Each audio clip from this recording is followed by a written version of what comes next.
today we're interviewing Dr. Anja Störiko. She studied biology and earned her PhD in microbiology at the Max Planck Institute for Biology in Tübingen. Now she works as a science journalist. Humans and microbes are in the center of her work. She has a lot of experience as a journalist and author, as she is, among other things, editor of the magazine BioSpektrum, and she wrote several books. So I was really looking forward to this interview, and I think you can really help us today. I hope so. I start with a rather general question, which is, what do you think is the biggest difference between normal journalism and science journalism, for example, concerning writing style? Well, actually, I don't think there is too much of a difference, because the goal is always to catch the reader or listener or viewer or whatever, to draw attention and get the interest. So maybe the only difference is that in science you need many explanations, and you have to simplify very much, because that's the problem most scientists have or don't like, because they know the importance of little effects and changes, but you know, for the public you have to be more simple, so you have to leave things out. And I think it's always necessary to have pictures or comparisons, stories, like, well, actually like a normal journalism. So it's not too much of a difference. How do you approach it when you said that you often have to simplify certain biological studies? What do you want to focus on to still bring the overall idea to the reader? Maybe. Well, one typical questions that journalists use is like, how would I tell it my grandmother or somebody like this? Okay. So if you really try to, you know, think, how would you tell this story to somebody who's not experienced in this, whatever it is, topic, then you start automatically with a big thing of the story, or with something you need to know before, or whatever. So it's always a good idea to think how you explain it to somebody who has no experience in that area. Okay. And to catch his or her interest.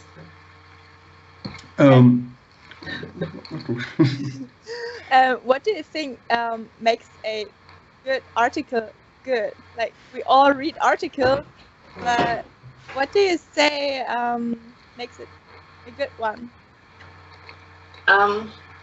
I think the beginning actually is very important. That you attract the reader and fascinate him and or her, and keep her reading on. So I think this is a very important point, that you start with a good headline. It's also important, I think, and then the first 1 or 2 sentences have to be interesting and not too complicated, not too many commas and parts and whatever. And then it's always good to have like a personal story or something with a wow effect, something that really, is interesting. And what else is important? Actually, to be short and concise is very important. So I always said that, but I will repeat that very often, I guess. You don't have to cling to details, as I said before. And then it's always good to have to produce pictures in the head of the reader, listener. And yeah, as I said, to make it interesting enough to tell your friends and your family. And probably today, more than ever, it's also important to have real pictures in your story, like eye catchers or moving pictures or whatever, because we are very much eye-based nowadays. People are not used to reading long black texts anymore. I don't know if you have seen it, newspapers, I don't know, 30, 40 years ago, they were only the black marks, no pictures. So nobody would read that anymore today. We as the iGEM team wrote an article for BioSpektrum, and we will write many more texts about our work for our website. As an author, you also have some experience with writing about more general topics in a lot of details. So we were wondering whether you would have any advice for us, how we should approach the documentation of such a big project, as it has many different facets and so on. Well, actually, I'm very fascinated about those wonderful iGEM websites. There are many very good examples with nice ideas and graphics and whatever. And I think you young people handle those new tools with like images and graphics and videos very professionally. So I'm probably not the right one to advise you on that part. But probably it's good to make like sort of a storyboard, a screenplay. So what's like a frame. What are the goals? How do you get there? And at the end, what did you achieve? So make it like a round thing.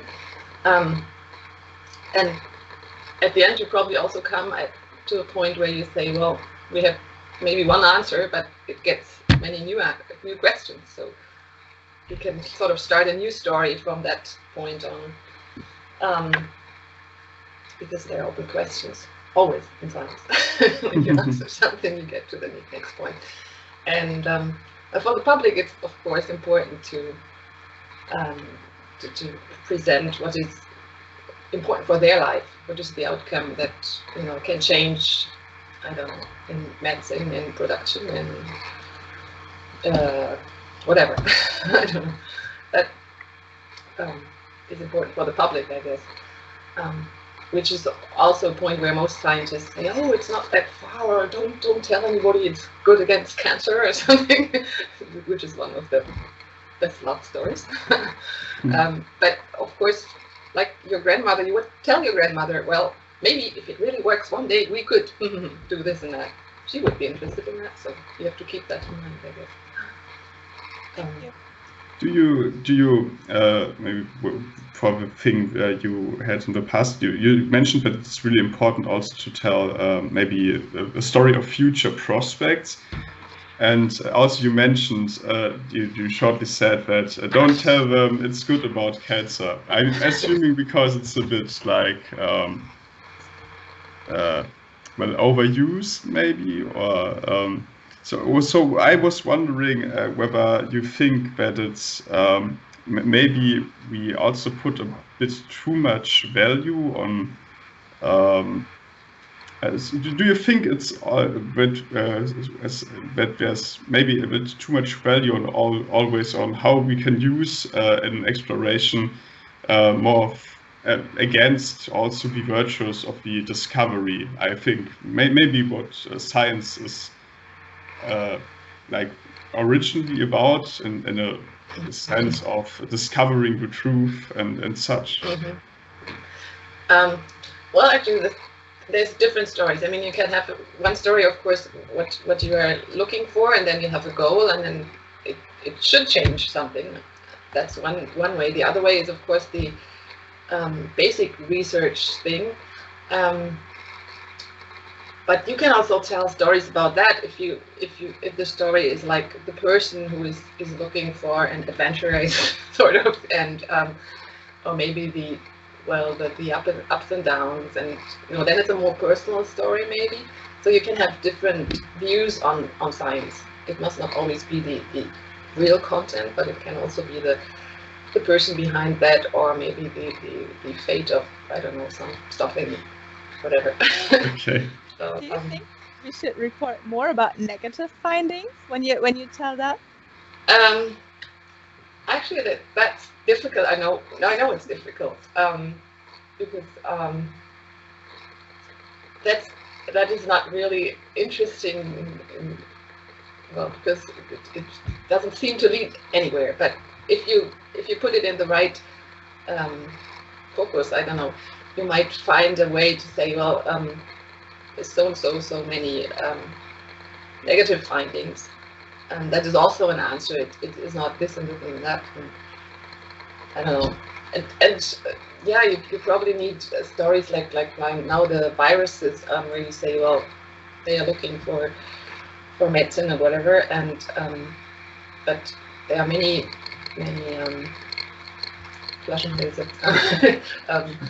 bottlenecks. Bottlenecks, right?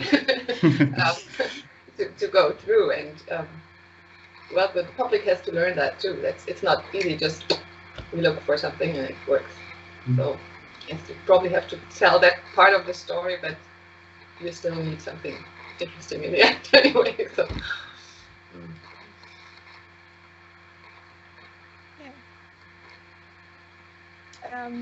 We are also writing an experiment booklet to provide teachers with useful experiments with which they can bring synthetic biology into school.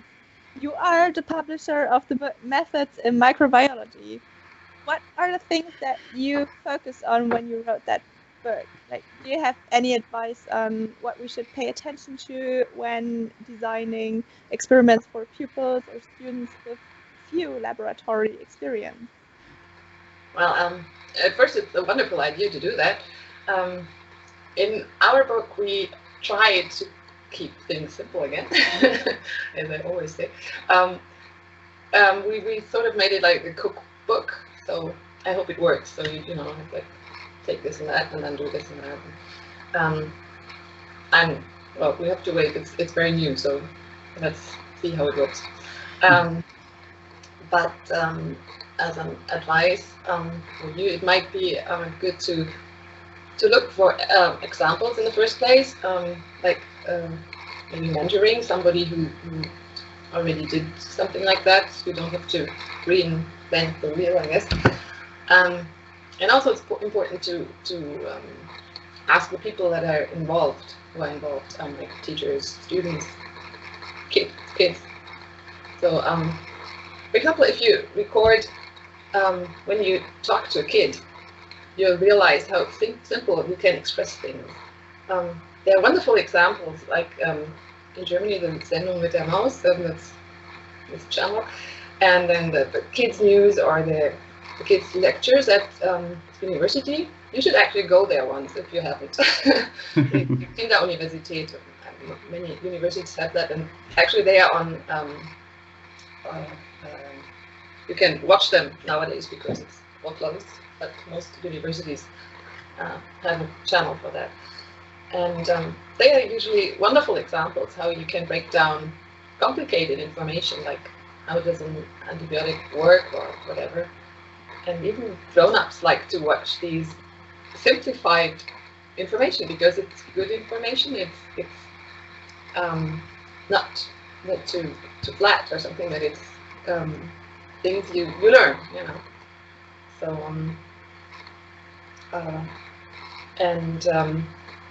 it's always nice to have things with an effect or with an outcome. So when my children were smaller, we in kindergarten or in school, we made things like sauerkraut or yogurt or things like that. So that's microbiology, you know, doing it. Improve beer and things like that. So if you have something that they can take home or, you know, produce, show somebody else, they also give this information to others. And of course, you always have to keep in mind what is self-evident for you, but not for a kid or somebody who's not involved.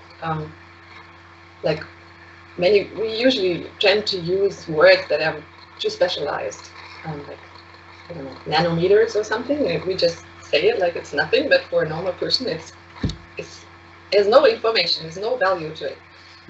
So I read a good comparison, like a nanometer compared to a meter is like the 1 cent coin to our Earth. You know, those pictures stick in your head. So you have always to produce information that people can use. I don't know if that helps.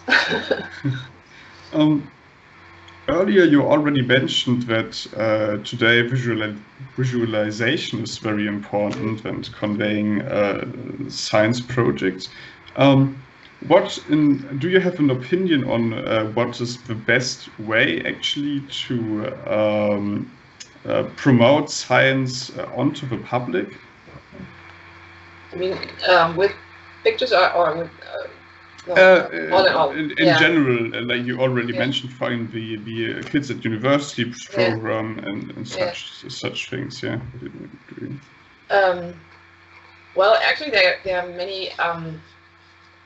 many ways to do that. The best thing is always to talk about it, like to tell your friends and just to have many people take part in your whatever you are doing, because people believe friends much more than other information from news. So that is a good point.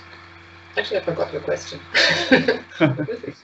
I was asking whether you have an opinion on what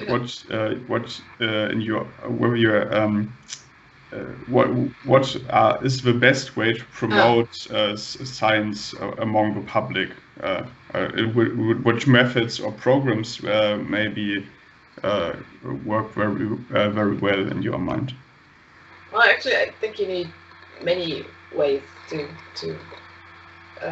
get there. Like I already said, those things at universities, those cinema, movie productions.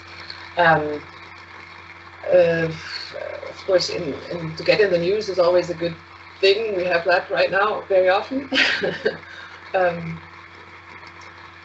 Yeah, I don't have too many ideas because there are so many possible ways. Sure. Yeah. In our interview with Lorenz Adlung, who is a biologist and science communicator, he told us that he would make science more available for the public in order to reach more people.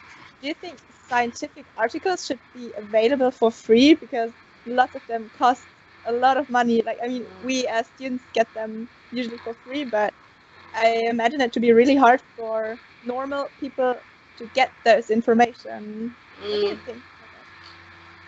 Well, actually, that's a problem as a journalist that you have, because I don't have the university thing I have to either buy or find other ways to get the information.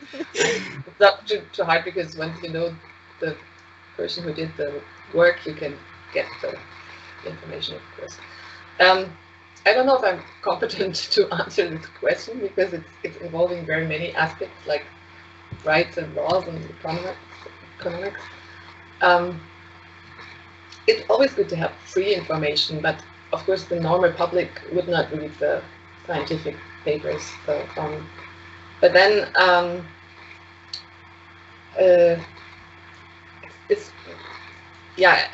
think it's good to have the free content, but on the other hand, it's also good to have a filter, so that to make sure the information is correct and well prepared and sort of receptible. You need people who select and prepare the information, I think. In the ones who publish and lay out and everything like that, and that costs money. So you have to, the publishers have to get money for their work too, and that, I think it's important money. So you have to find ways to deal with that, and not to make things cheaper and cheaper and cheaper, because that's a problem in journalism, that it's a good article or a good film or whatever is really hard work, and it's arduous investigation, and you have to collect information thoroughly, and the internet now offers everything for free. So everybody expects, oh well, I give you like 50 euros and you can do something. But then of course you will not dig into the details. It's you need time for that. So it's the danger of being superficial if you do everything for free. So I think you need models that are well balanced.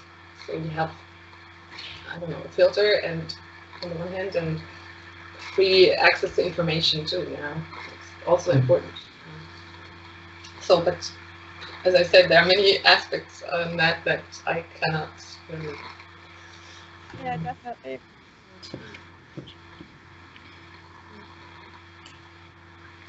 All right. We maybe one final question we had prepared for you. What made you move to science journalism instead? You already mentioned that you did a PhD program also, and what made you move from like the more research side to the job in public engagement? Well, actually, I always liked natural sciences and languages and arts, and I liked all the broad things and texts and books and arts and everything. So during my biology studies, I also attended classes in Italian and Greek and arts, and I don't know, any in different things. So while doing my diploma, at that time it was still a diploma, and later on my doctoral thesis, I also educated in journalism and did internships in different newspapers and started writing freelance. And then I felt that my passion is more in communicating science. And my first contact from the internships confirmed this. I think I'm not a very patient researcher. I'm no lover of enduring, details, and but you never know. I mean, if I had found a topic that captured me more during my doctoral thesis, I might have stayed. You never, Sure. This topic was not. Yeah, it was more negative. Okay. Research, or maybe I was not good enough. Whatever. But yeah, I feel in the right balance at this point. But everybody would find that for himself. Yeah, so thank you very much for your time. I think it was really helpful for us. After the interview, we continued talking, but unfortunately, we don't have it on record due to technical problems. However, we briefly want to present you two really interesting things that you should have a look at if you're interested in. The first one is VAM, the Association for General and Applied Microbiology.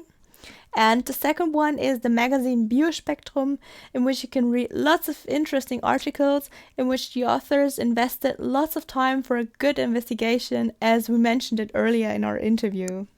Both of them are linked in the description. At this point, we want to thank you again, Anja Störiko, for our nice interview.